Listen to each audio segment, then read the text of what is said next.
पानी पऱ्यो भने खत्तम हुन्छ तपाईले है त्यही त यत्रो मेहनत गरेको फेरि तर पर्दैन होला है 3 दिन नपर्दै भए सकिएको काम है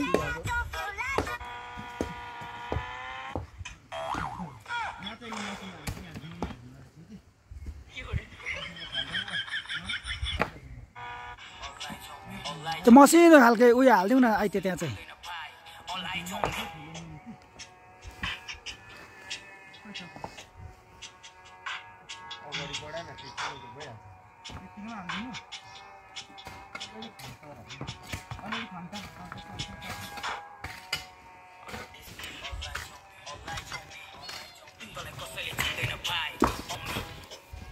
त मैले खिच्छ त अब रुममा खाल्छ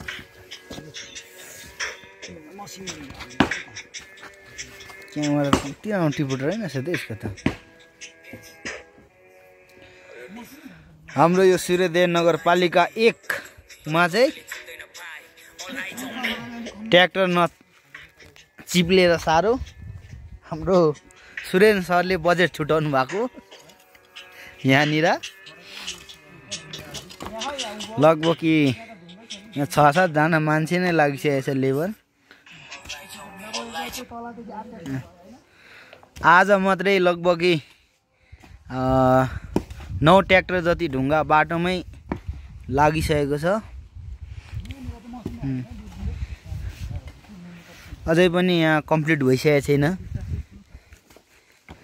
हाम्रो यता ट्र्याक्टरको ड्राइभर चाहिँ ऊ हो एकदम खतरा ड्राइभर हो उता हाम्रो दाइ झन् खतरा सोलिङ मास्टर उता हाम्रो तिरिङकी बिरिङ भाइ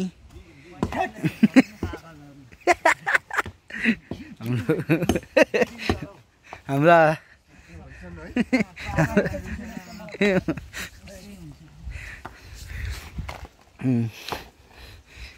यथार्थ कुरा चाहिँ अर्कै छ यो बिरिङ नाम हुनुको कारण पनि कसैलाई थाहा छैन यो हामीलाई बाइक होइन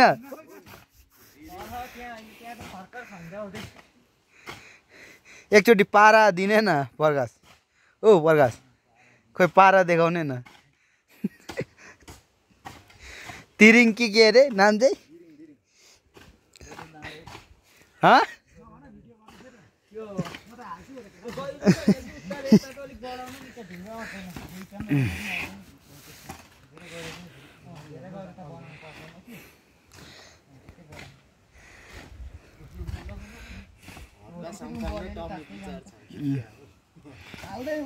श्रमदान आज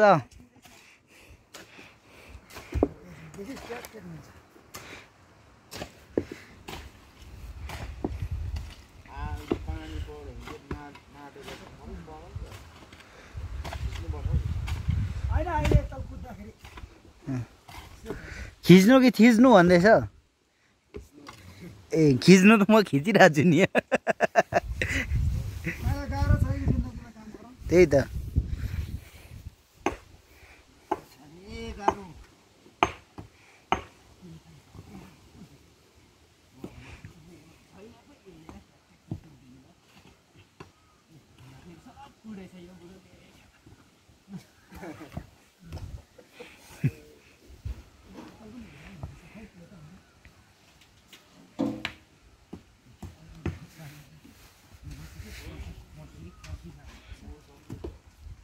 मौसमले पुरा च्यालेन्ज गरिरहेछ 2 बोतल जति सड्का भनेर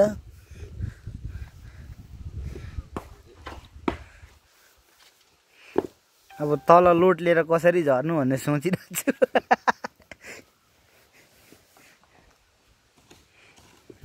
तल त हाम्रो कहाँ पो लाउनु छ अब बाँकी अलिकति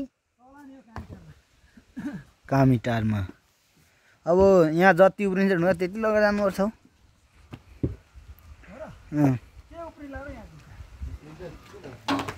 आधी पनि चल्दैन ढुङ्गा ठुलो मात्रै खालि मसिनोको कामै छैन भाइ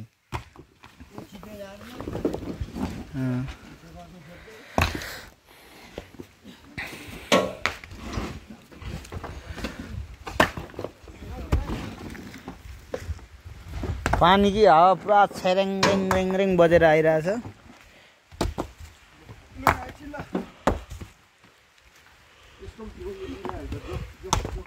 अघि झन्डै गयो ढुङ्गाको लोडसँगै उकालो।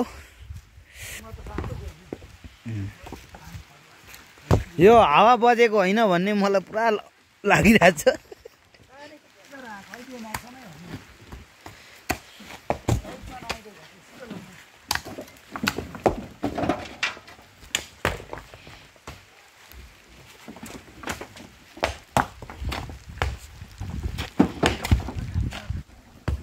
कस्तो फिल भइरहेछ तपाईहरुलाई यो ढुङ्गा उछाल्दाखेरि?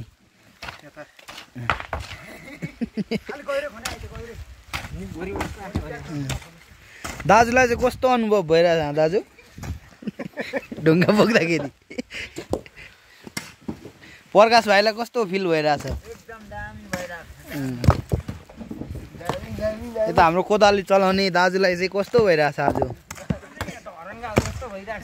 ए हाम्रो यता सुरेन सरलाई चाहिँ कस्तो अनुभव भइरहेछ? ए यता हाम्रो गुरुबालाई चाहिँ कस्तो भइरहेछ?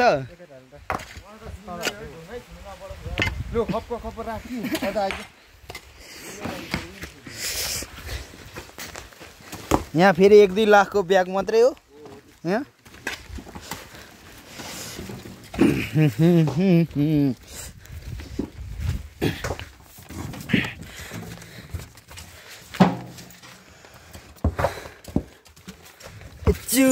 पानी परिरहेछ।